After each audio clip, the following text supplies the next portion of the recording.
இயேசுக்கே புகழ், இயேசுக்கே நன்றி. அருள் நிறைந்த மரியே வாழ்க. 2 வருஷத்துக்கு முன்னாடி என்னுடைய கால் கையெல்லாம் நல்லா வீங்கி இருந்துச்சு, நரம்பை பிடிச்சி இழுத்துட்டு இருந்துச்சு.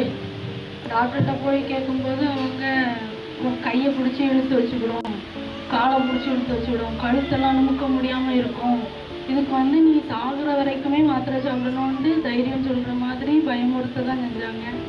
போன வருஷம் திருவிழாவுக்கு வந்திருக்கும்போது விவசாயம் பிள்ளைகிட்ட வேண்டி கேட்டேன். அதுக்கப்புறம் அவரை உறுதியை பிடிச்சிக்கிட்டேன். எனக்கு நீர் தான் பொறுப்பு, நீர் தான் என்னை காப்பாற்றணும், எப்படியாவது என்னை காப்பாற்றணும்னு வேண்டி கேட்டேன்.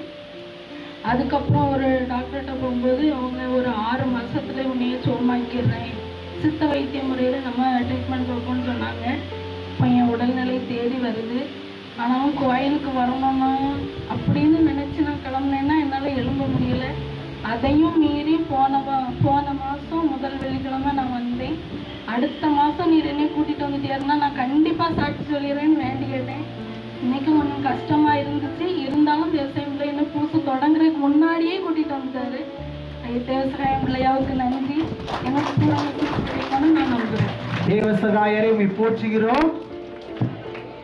தேவசகாயரை உமக்கு நன்றி.